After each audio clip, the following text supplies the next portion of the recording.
그리고 심지어 간판 없어요. 간판 적어도 되게 사인볼 멈춰놨거든요. 여기서 이제 한 달에 4천에서 5천에 매출 구조가 새롭게 생긴 거죠. 그러니까 어떻게 보면은 사실 몇 년이 걸릴 일을 100일 안에 만들어낸 거예요. 이거를 하게 된 거는 관종이라는 걱정을 하기 전에 이미 생존이 너무 급했어요. 안녕하세요. 안녕하세요. 안녕하세요. 들으십니다. 안녕하세요. 안녕. 이제 애들 지금 어린이집 보내야 돼가지고. 네, 편하게 일단 네. 시켜주세요.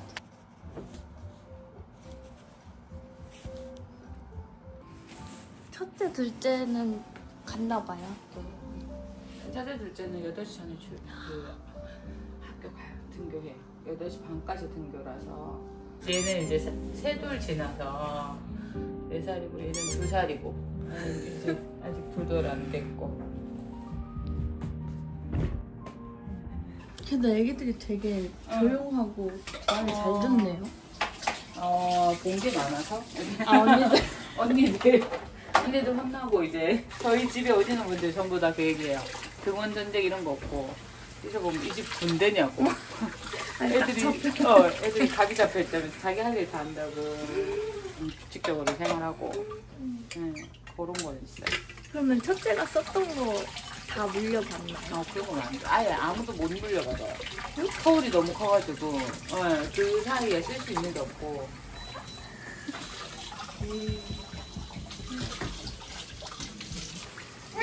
확실히 그릇이나 접시 개수가 많긴 많네요. 이게 이제 한 번 먹으면 이제 사람 많으니까 우리가. 자녀를 4명이나 낳으셨잖아요. 원래 이렇게 아이를 많이 낳고 싶으셨었어요? 애를 좋아하긴 하는데 애를 많이 낳고 싶은 건 아니거든요. 다 딸이잖아요. 그것도 놀라셨을 것 같아요. 근데 그래서 지금 할 수 있는 것 같아요. 애들이 성별이 다르면 그 애들 파악하는 게 힘들 것 같은데 얘들끼리도 사람, 인간이라 너무 다르거든요. 그것도 너무 힘든데 그래도 성별이 같아서 다행인 것 같고.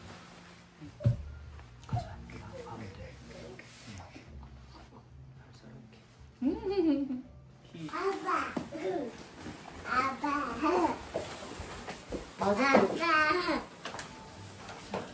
앞에서 놀거리 나가고. 다녀왔습니다, 아빠. 아이고, 아버님은 재택으로 하시는 거예요? 아니요, 아빠가 공무원이어가지고 육아휴직을 지금 쓰고 있는데 3년째 지금 쓰고 있어요. 돌아갈 수 있을지 잘 모르겠어요. 너 이거 들고 왔어? 그리고 애들이 엄마랑 보내는 시간이 너무 없어서 일부러 만들기도 해요. 이 시간 자체가 이제 엄마랑 추억을 쌓는 개념? 엄마랑 같이 갔었지 뭐 이러면서 등원버스 안 타고 엄마 차 타고 갔다 왔지 뭐 이러면서 이제 그런 거를 되게 좋아하거든요 애들이. 갈 거야 이제. 너 안에 들어가 주세요. 하정이도 들어가 주세요. 그러면 몇 살에 결혼을 하신 거예요? 저는 25에 했어요. 25에 했고 이제 26에 첫째를 낳고 그러고 나는 육아를 빨리 끝낼 줄 알았는데 내 친구들 중에 제일 늦게까지 하고 있어. 제일 먼저 하시고. 아니 원래도 아이를 좋아하고 아이 케어하는 걸 그렇게 어렵게 생각 안 했는데 솔직히 셋째부터 많이 힘들더라고요. 근데 셋째부터 약간 멘탈이 살짝 나가다가 넷째가 되면서 와 이거는 어떻게 키우는 거지 도대체 약간 이런 생각? 그래서 진짜 솔직히 말해서 애 하나 키우는 것도 너무 힘들거든요 솔직히. 그래서 진짜 엄마들이 일을 하려면은 나라에서 돈을 줄 게 아니라 육아를 편하게 할 수 있는 제도가 많이 생겨야 되는 것 같아요. 특히 이 등원 지옥이 진짜 너무 힘들거든요. 엄마들 저도 힘들어요. 저도 남편이 집에서 완전 다 봐주는데도 그러면 너무 힘들 것 같아요. 특히 가정에 있는 엄마들은 너무 힘든 게 자기 삶이 없잖아요. 여유롭게 돈을 쓸 수가 있나, 어디 나가서 뭔가 자기가 하고 싶은 거를 자유롭게 하기를 하나, 여행을 갈 수가 있나, 아무것도 안 되니까. 아빠를 되게 좋아할 것 같아요, 애기들이. 어렸을 때 아빠 무서워하는데 보통은. 다른 아빠들보다는 함께한 시간이 많은 것 같아요. 좋으시죠? 네, 저는 뭐 감사하게 생각하죠. 밤에 집에 와서 애들 자는 거나 보고 이러니까. 감사하게 생각하고 있어요.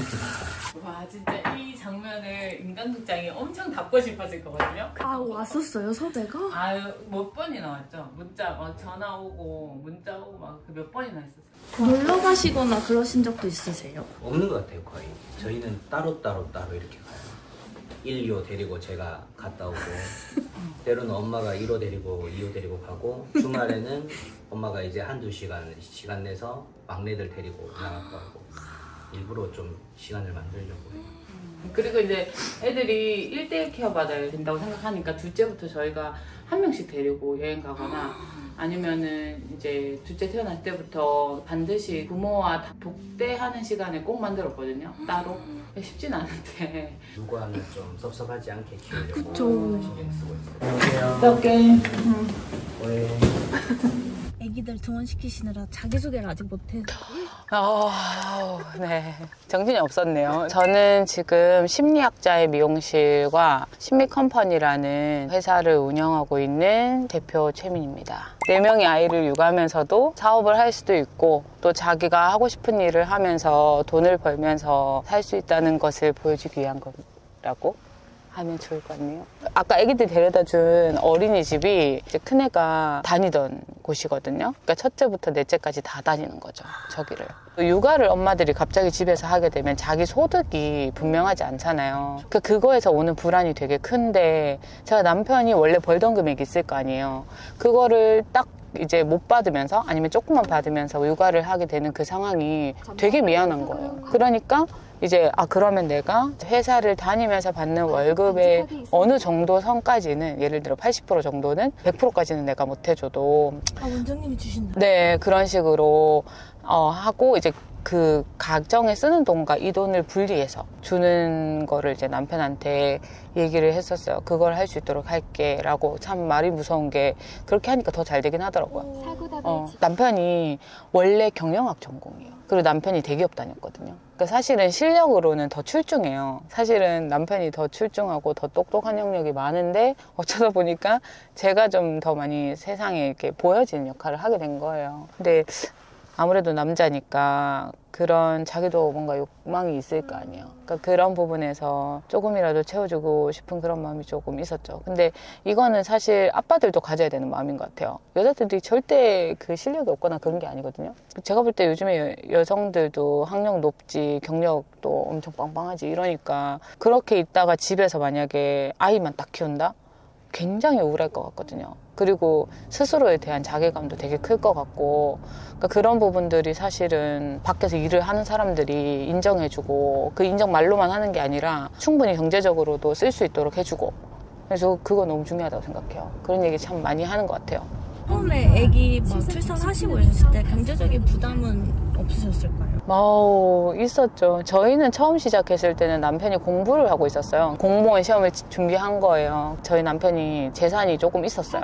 그걸 이제 까먹으면서 공부를 계속 했죠. 근데 그거를 얼마를 쓰고 있던 간에 있는 돈 없어지는 게 너무 무서운 거예요. 점점 없어지는 게. 그리고 점점 이렇게 바닥으로 가는 게 보이잖아요. 그러니까 이제 들어오는 거 없이 나가는 거밖에 없는 그런 상황이 너무 불안한 게 오래 이어졌었죠. 어쩌다가 그 미용일을 시작하시게 된 거예요? 남편이 이제 엄마가 미용실을 운영하는 걸 보니 여자가 전문직으로 기술 하나 가지고 있는데 미용만 한 게 없다 이런 얘기를 하는 거예요. 그러니까 간호사 이런 건 또 너무 힘들잖아요. 어렵고. 그래서 이제 저한테 자격증 하나 따놓는 게 어때? 라고 했는데 자기는 지금 일을 안 하는 상황이 돼버렸는 거죠. 네. 근데 저도 손으로 뭘 하는 것도 좋아하고 손재주 있다는 얘기도 많이 듣고 해서 했는데 이게 쉽지 않더라고요. 그때 어머님 가게를 제가 조금씩 처음부터 약간 인수하듯이 했거든요. 진짜 그때 나이가 29 이 정도였는데 고객층이 다르잖아요. 한 25년 된 미용실이니까 할머니들 있고 근데 저는 또 젊은 사람들이 이제 조금씩 찾아오기 시작하고 그래서 이렇게 해서는 안 되겠다 싶어가지고 목요일마다 혼자 이제 운영을 해보겠습니다 해가지고 어머님께 스케치북을 딱 열어가지고 계약서를 쓰자 이런 뭐 없잖아 나한테는. 그러니까 막 이렇게 스케치북 쓴 거예요. 왜냐면은 하루에 얼마 벌면 몇 % 어머님께 드리고 얼마는 내가 하겠다 그렇게 해서 막 썼는데 하루가 이틀이 되고 이틀이 이제 나중에 6일이 되고 이러면서 이제 1, 2년 만에 조금씩 확장해 나가서 제 거가 된 거죠 거기가. 완전히 고객이 다 바뀐 거죠. 연구를 많이 했었어요. 이렇게 저렇게 어차피 사람들은 내가 이제 자격증 딴 것도 알고 또 이 집 며느리 것도 다 아니까 시술하면서 기록하고 뭐 분석하고 이러면서 이제 저만의 기술을 계속 다져나갔었어요. 그 당시에. 그렇게 나와서 혼자 매장 차려주셨을 때 첫 달에 매출이 기억나세요? 첫 달 매출 150만 원이었던 것 같아요. 매출? 네. 150만 원.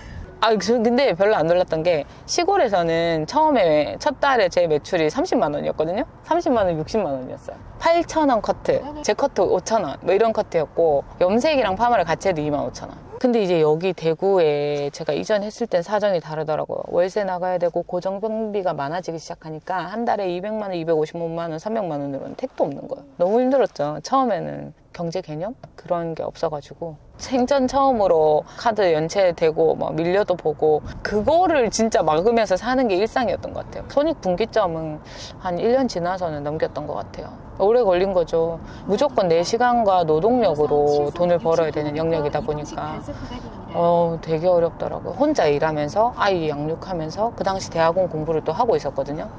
그러니까 그 시간을 정말 최소한으로 쪼개서 쓰면서 벌어야 되는 거예요. 근데 완전 정직하게 돈 벌어야 되는 거야. 내가 투자하는 시간만큼. 나는 아이들이 봤을 때 부끄럽지 않고 자랑스러운 엄마였으면 좋겠다는 생각이 제일 컸던 것 같아요. 뭔가를 잘해줘야 된다 이런 생각이 아니라 내가 사는 모습을 보면서 내 아이들이 엄마처럼 살아야 된다. 혹시나 이제 자기가 어려운 순간이 왔을 때 그때 우리 엄마 어떻게 했지라고 생각하면 우리 엄마는 그때 공부를 더 하시더라. 어떻게든지 그 시기를 넘어가더라. 우리 엄마도 그랬었는데. 약간 그런 게 큰 힘이 되더라고요. 저도 저희 부모님 생각해보면은. 미용 자격증 딸 때 저희 애가 36개월인가 그랬거든요. 33개월인가 뭐 하여튼 그쯤 됐었는데 애를 데리고 다니면서 그때 기억나는 장면이 하나 있는 게 시내다 보니까 멀어요. 먼 거리를 다니고 이렇게 했었는데 막 돈은 없었고 그 당시에. 그래서 이제 도시락 싸고 데리고 다니면서 유일하게 얘한테 해줄 수 있는 낙이 하나 있었는데 그 바로 앞에 현대백화점이 있었어요. 근데 현대백화점 지하에 가면 쿠키를 팔아요. 3,900원? 5,900원 하면 3,900원 하면 봉투에 이렇게 넣어주고 5,900원 하면 조그만한 동그란 원통에 넣어주거든요. 그럼 어떤 날에는 봉투에 사주고 어떤 날에는 이렇게 5,900원 그 원통에 넣는 거를 사주는데 하루는 그거를 이렇게 들고 가면서 나를 앞서간 어떤 엄마를 보면서 그 유모차를 이렇게 밀고 가는데 이렇게 명품 가방 쇼핑백 있잖아요. 그렇게 해서 마트를 왔다 갔다 하는 거예요. 근데 그거를 보면서 마음에 그런 생각이 드는 거예요. 나는 어떤 엄마인지를 생각하게 된 거예요. 난 저걸 저렇게 살 수 있는 엄마인가? 근데 어떤 생각이 들었냐면 그때 그 마음이 아직도 기억이 나는 게 나는 나중에 능력이 없어서 내 아이에게 해줄 수 없는 엄마는 되지 말아야겠다. 내 아이에게 뭐든지 해줄 수 있는 엄마가 되어야겠다. 그러니까 그때 마음을 먹은 거예요. 그래서 미용을 허투루 안 했어요. 그때부터. 자격증 딸 때부터. 지금은 우리 애가 엄마 진짜 멋있어 이런 얘기 많이 하니까. 지금 이제 가고 있는 곳이 대구 본점인데 본점을 기준으로 해서 가맹점 3개가 있어요. 포항과 부산 안에 이제 2개 있거든요. 그리고 전국에 있는 미용인들 대상으로 해서 제 기술을 가르쳐주는 일을 하고 있고 보통 주로 1인 미용실 운영하고들 계셔가지고 경영이나 마케팅을 어떻게 하는지를 또 가르쳐드리고 있는 상황이에요. 온라인의 이론 강의가 좀 중심으로 확장이 됐었거든요. 그래가지고 해외에서 듣고 계신데 멕시코나 이제 미국 쪽 뭐 하여튼 여러 해외에서 컨택이 많이 들어오고 듣고 이러셨어요. 그리고 오셨어요. 멕시코에서 한국 오셨을 때 대구로 강의를 들으러 오셨어요. 저희 이제 오프라인 강의가 대구인데도 불구하고 전국에서 다 와요. 전국 팔도에서 진짜 너무 감사하게도. 이집트 출장 가신 분, 미국에 사시는 분, 뭐 하여튼 어느 해외에 사시는 분이라도 제 기술을 보고서 시술 받아보고 싶다고 많이 들어오시니까. 그게 이제 열펌, 복구펌인데 보통은 펌제나 기계가 되게 중요해요. 그게 그렇게 가르치기도 하고. 근데 저는 또 자본이 없었다 그랬잖아요. 그러면 내가 어떤 특정 펌제와 기계가 없으면 시술을 못한다는 건 굉장히 큰 리스크인 거예요.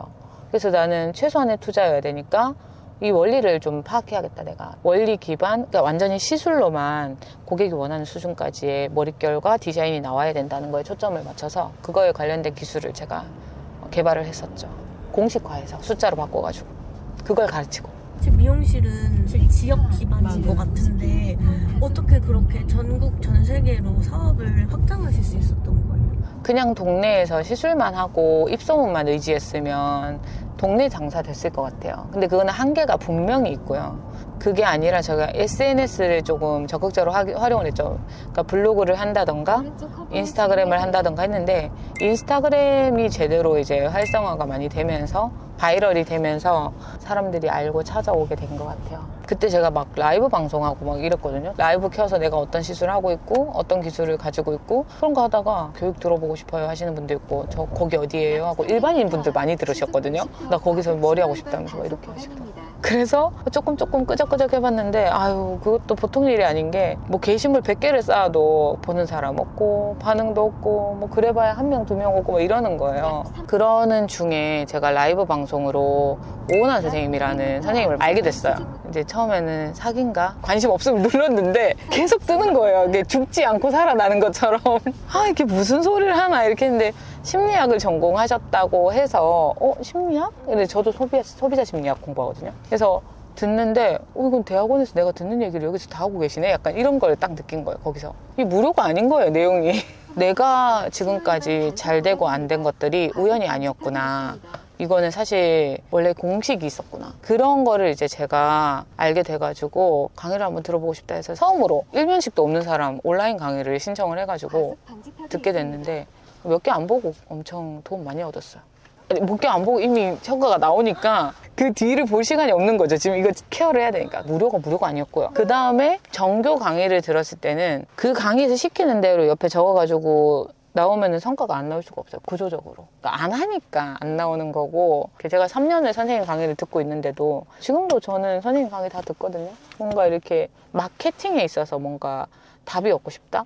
그러면 이 강의는 무조건 들어야 되는 거죠. 근데 육아하시고 시술도 하시고 강의도 보시고 콘텐츠도 만드시려면 시간이 없잖아요. 네. 그걸 어떻게 한 번에 다 병행하시는 거예요? 그거를 이제 AI하고 같이 일해요. 나 혼자 못하니까 사람을 쓰는 거잖아요. 근데 요새는 인건비 너무 비싸거든요. 극대화된 효과를 내려면 어떻게 해야 될까 했을 때 AI만 한 게 없어요. 근데 그 AI를 처음에 이해를 잘못했던 게 얘가 알아서 해주거나 하여튼 내가 시키거나 둘 중에 하나였는데 요즘에 저는 이제 얘랑 같이 일을 하죠. 협업을 해요. 이제 얘를 어떻게 써야 되는지를 알게 된 거예요. 그런 것들도 사실은 배웠죠. 딱 그 시기에 또 오은환 쌤의 프리미엄 클래스가 딱 열려서 기가 막히게 타인 사고력이 발달된 분이에요. 그분은 정말 제가 아무리 좋아하고 아는 사람이고 믿어도 강의를 다시 들을 때는 의심을 또 해요. 굳이 그걸 꼭 들어야 되나? 약간 이런 생각을 했었거든요. 콕 집어서 얘기하시더라고. 바쁜 분들은 무조건 봐야 됩니다라고 얘기하는 거예요. 근데 본인이 책임 못 질 말 안 하시거든요.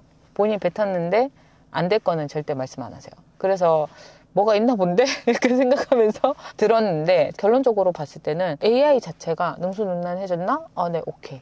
그러니까 어디 가도 내가 부끄럽지 않습니다. 그 다음에 두 번째는 목표 달성했나? 수익적으로 달성했다고 생각해요. 장기적인 부분에 자동적으로 돌아갈 수 있는 구조로 만든 거라서 저는 너무 좋았어요. 원래 나오던 구조 안에서도 충분히 뭐 한 달에 뭐 2~3천만 원은 될 거였다면 여기서 이제 한 달에 4천에서 5천에 분량이 될 만한 그런 매출 구조가 새롭게 생긴 거죠. 그거를 이제 구조화할 때 AI가 큰 역할을 해요. 따로 팀원이 생기는 거나 똑같은 거예요. 그런 것들을 이제 설계를 해놓은 거죠. 그러니까 설계를 하는 거를 그 프크를 들으면서 한 거예요. 그러니까 어떻게 보면은 사실 몇 년이 걸릴 일을 100일 안에 만들어낸 거예요. 단순히 몇 천만 원 더 벌었다의 문제가 아니라 수익 구조에서 파이프라인이 가늘게 움직이던 것들이 계속 이제 쫄쫄쫄 나오는 게 아니라 팡팡팡팡팡 터질 수 있는 구조가 딱 생긴 거예요. 그럼 그게 콘텐츠만 만드는 수업이 아니었네요. 아니죠. 콘텐츠는 기본이죠, 그냥. 거기서. 콘텐츠뿐만 아니라 자기 사업에서 확장 가능성이 있는 영역들을 얼마든지 열 수 있고. GPT 쓰고 있고, 클로드도 쓰고 있고, 한 10가지 정도 쓰는 것 같아요. 배우다 보면 GPT만 하라고 하는 게 아니라, 클로드는 어떻게 썼는지, 뭐 아니면 간만은 어떻게 썼는지, 아니면 노션은 어떻게 썼는지. 그리고 최근에는 나노바나나 관련해서 이야기 많이 하시거든요. 예를 들면 이거는 제가 프로젝트 파일이 심미스쿨이 있고 심리학자 미용실 있고 이렇게 돼 있잖아요. 여기 보면 이제 지금 13개 파일이 있잖아요. 네. 이런 걸 이렇게 쭉 넣어놨어요. 그리고 제 자료 이런 것도 이렇게 넣어놓는 거예요. 그렇게 해서 만들어 놓으면은 얘랑 같이 이야기해서 만든 콘텐츠가 하나 있어요. 예를 들어서 이거 지금 3.9만이잖아요. 요 스크립트 자체도 AI랑 같이 만들었는데 조회수 대비 전환율이 높아요. 타겟에게 정확하게 딱 꽂히니까 저는 좀 미용실도 그렇고 지금 미용인 대상 교육도 그렇고 조회수가 100만 터지는 것보다 조회수 대비 구매 전환이나 아니면 팔로워 전환이나 이런 전환율이 높은 콘텐츠들이 많이 나오게 되더라고요. 그 타겟을 정확하게 세워가지고 했을 때. 근데 중요한 거는 타겟을 뾰족하게 정하는 것부터가 우리가 어려우니까 그런 것들도 수업에서 많이 도움 얻었어요. 오늘 릴스를 만들고 싶어. 진짜 막막할 때 있잖아요. 그럴 땐 그냥 이렇게 넣는 거예요. 네, 타겟 페르소나에 맞춰서 릴스 스크립트 만들어줘. 지가 이제 잡아줘요. 연한 제대로 먹었을까? 곱슬은 펴질까? 이렇게 호킹, 문제 제시, 인사이트 제시, 효과 강조 이렇게 쭉 만들어주거든요. 그러면 이제 여기서 수정을 해나가요. 너무 루즈한데 지루해서 안 볼 것 같아. 호킹을 더 강하게 할 수 없니? 이런 식으로 얘랑 핑퐁을 맞춰요. 머리카락 태워먹고 고객 잃어본 적 있으세요? 아까보다 훨씬 낫잖아요. 본인 상황이 딱 그려지잖아요. 연한을 먹었는데 컬이 안 나왔어요. 곱슬은 폈는데 끝이 다 녹았다. 저도 예전에 매일 그랬어요. 공감. 아까보다 훨씬 낫네요, 지금. 뭐 이런 식으로 나오는 거예요. 근데 이제 첫 문제 호킹은 너무 좋아요. 근데 뒤에가 루즈예요. 그럼 얘랑 또 다듬어 가는 거예요. 그래, 좋아. 너라면 이 릴스 끝까지 볼 것 같아? 이런 거 물어보는 거죠. 그럼 누가 이걸 보고 감동받을 것 같아? 이런 것도 물어보는 거죠. 그리고 만약에 블로그를 쓰시는 분들은 이 얘기를 그냥 얘한테 넣어보는 거예요. 근데 GPT는 긴 문장이 정교하지 않아요. 근데 클로드는 조금 더 감정선이 섬세한 것 같더라고요. 그러면 내가 이 내용으로 네이버 블로그 글을 쓰고 싶어. 노출이 높을 만한 블로그 글을 써줘. 하면 얘는 GPT보다 훨씬 더 말이 많은 애예요. 그래서 엄청 잘 써줘요. 그러면 얘가 먼저 이런 식으로 키워드 전략 잡고 AI 같은 말이 아니라 더 정교해요. 그리고 되게 재밌는 거는 최근에 제가 알게 됐는데 캡처를 해서 물어봐요. 예를 들어서 뭐 그냥 캡처만 했어요. 이렇게 해서 캡처를 해요. 이렇게 하고 그러면은 어머 내 생각보다 너무 저조한데? 막 이럴 수 있잖아요. 그러니까 그럴 때 이렇게 쭉 캡처를 쭉 해나가요. 물어보는 거죠. 이렇게 해서 얼마 전에 내가 올린 넷째 영상이야. 내가 볼 때 너무 귀여운데 왜 조회수가 이거밖에 안 나왔을까? 날카롭고 뾰족하게 분석해줘. 이렇게 얘기를 한단 말이죠. 수점은 보고 칼같이 짚을게. 왜 날아갈 것 같던 영상이 여기서 멈췄나? 호킹이 약하다. 에이 진짜 너무 칼같이 얘기하다 그죠? 저도 이 생각 했었는데 너무 귀여워서 그 장면을 넣고 싶어가지고 귀여움은 인식되지만 왜 끝까지 봐야지가 없다. 부모가 궁금한 건 울지 않게 자르는 법. 처음 이거 진짜 이건 생각 못했는데 처음 커트 팁 몇 개월에 자르나 이런 거 보면서 생각해요. 이랬으면 달랐을 것 같아요. 그럼 지우고 다시 올려야겠네요. 썸네일 대체 이해한도 아이 정면 상단 테스트 19개월 첫 커트 울지 않게 하는 법. 이건 무조건 날아갔을 것 같아요. 사람들이 그런 게 궁금할 것 같아요. 그래서 이게 돈 버는 거랑 무슨 관련이 있어? 이런 생각을 할 것 같아요. 관련 많죠. 일단 나를 아는 사람들이 많아질 거고 핵심 뾰족한 내용만 딱 들어가 주니까 훨씬 더 전달력 강하고 흡입력 강하고 기억 잘 되고 그러니까 그런 것들이 얘가 다 도와주는 거예요. 그리고 제일 제가 조금 마음이 이렇게 조급했던 거는 빨리 돈 벌고 싶잖아요. 이걸 해서. 근데 그거는 며칠만 참으면 돼요. 제가 볼 때는. 며칠만 참으면 하루에 하나씩이라도 해서 하루에 한 명씩이라도 하루에 10만 원, 뭐 하루에 10,000원 이렇게라도 해가지고 그 작은 목표를 계속 달성해 나가는 거를 경험하다 보면은 큰 목표는 어느새 와 있더라고. 안 해서 문제인 거예요. 근데 저도 똑같아요. 안 하고 싶거든요. 안 하면서 결과는 내고 싶어요. 왜냐면 두려우니까. 이걸 발행을 했을 때 욕먹을까 두렵고 반응이 없으면 부끄럽까 두렵고 막 여러 가지 생각이 있는데 생각을 다 걷어내야 돼. 그냥 해야 돼. 근데 이게 뭔가 계정이 10만, 20만 터져야만 미용실에 이득이 있거나 이런 건 아닐까요? 아니에요. 전혀 아니에요. 여기 보면 에센스 하나도 없잖아요. 그러니까 전판을 안 해요. 완전 시술로만 하는데도 8시간 정도 일하고 퇴근하는데도 월 1,000만 원 넘게 버는 그런 미용실이었거든요. 일주일에 5, 6일밖에 일 안 하는데.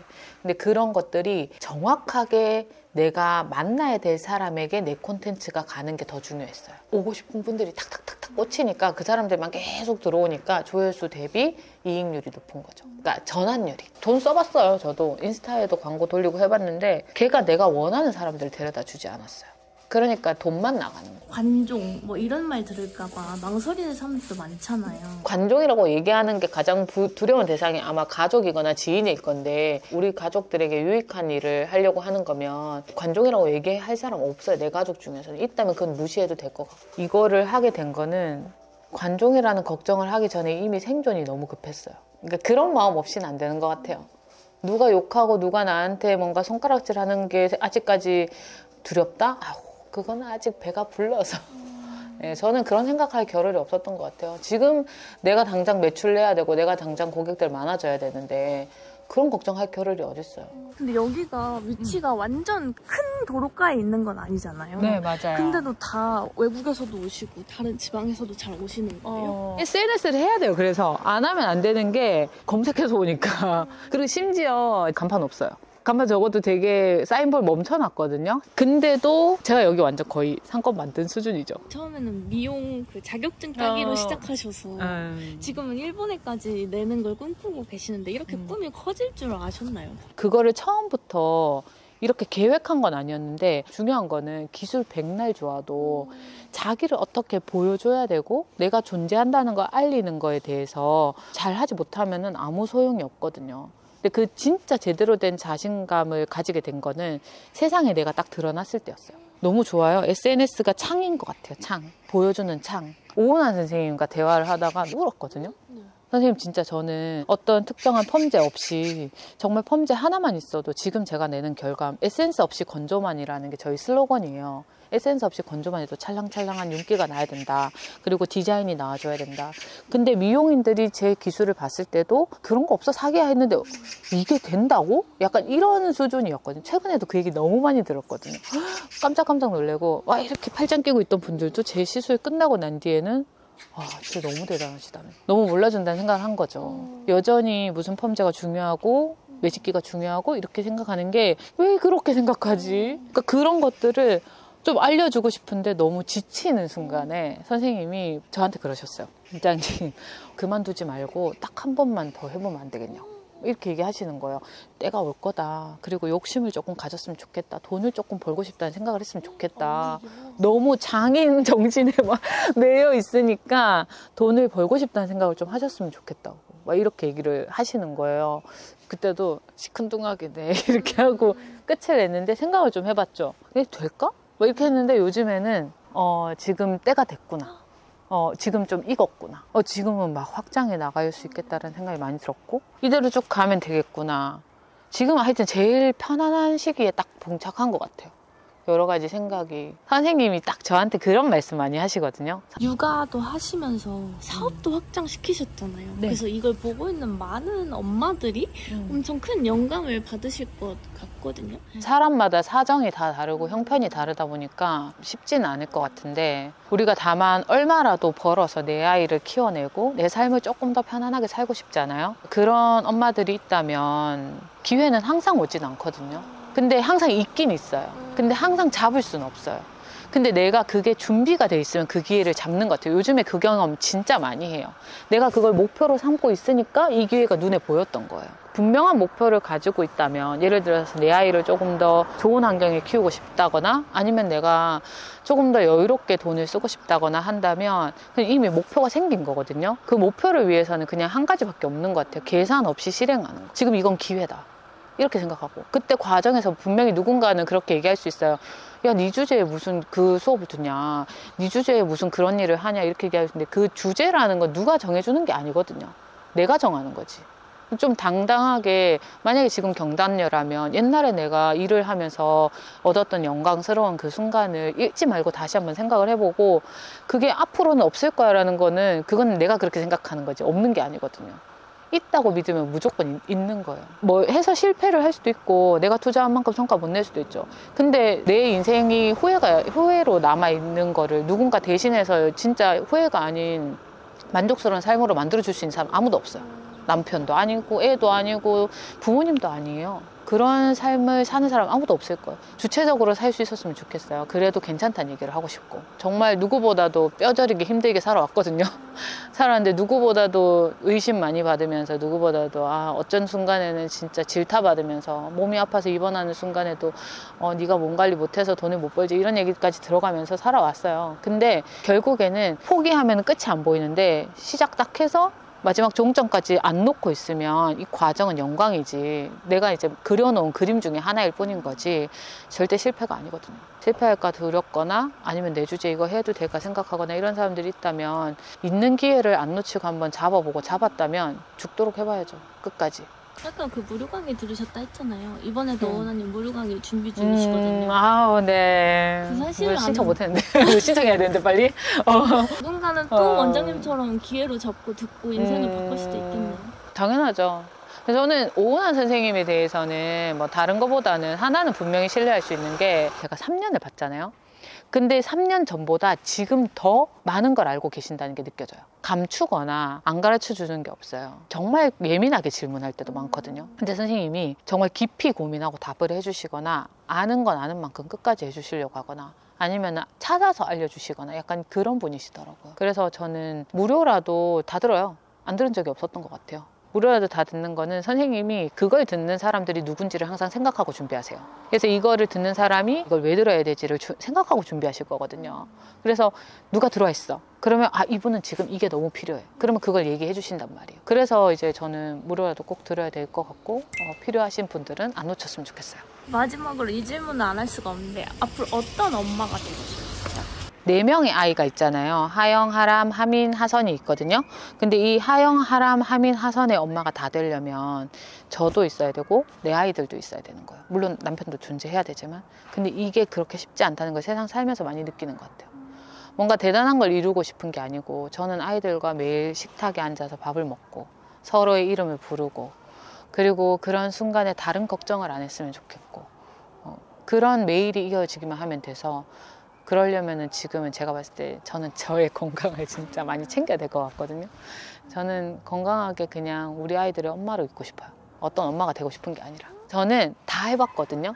일을 안 해본 엄마이기도 했었고 일을 하다가 멈춘 엄마이기도 했었고 일을 하는 엄마이기도 하단 말이에요. 저는 아이를 키우고 업고 공부한 시절도 많아요. 일을 할 때도 업고 일을 했었고 또 아이를 낳고 쉬는 중에서도 또 뭔가를 공부를 했었어요. 근데 그 공부를 만약에 내가 어떤 때를 정했다라고 하면 지금의 저는 없었을 것 같아요. 왜냐하면 속도가 안 맞아요. 그래서 만약에 지금 내가 어떤 단기간에 목표를 달성해야 된다면 지금 그걸 할 때라고 생각하고 공부를 하면 좋겠고 좀 천천히 간다 하더라도 시작해서 내 속도에 맞춰서 또 배움이라는 걸 이어나갔으면 좋겠어요. 지금 이걸 안 하게 되면 나중에 어떤 불편이 생길지 불행하다고는 쉽게 말하지 않는데 아이들이 있으니까 근데 미래의 내 불편을 제거하려면 지금 내가 투자하지 않으면 안 되는 영역들이 있단 말이에요. 저만 엮여 있으면 괜찮은데 아이들이 뭔가 필요한 게 있을 때 아니면 아이들에게 시간을 쓰고 싶을 때 그럴 때 지금 내가 일을 그때까지도 이렇게까지 바쁘게 일을 해야 되면 이 아이들에게 할애할 수 있는 돈, 시간, 에너지가 점점 줄어들 거 아니에요. 저는 그걸 확보하고 싶은 거예요. 내 아이들과 내 삶에서의 좀 자유롭게 시간과 돈과 에너지를 쓰고 싶으니까.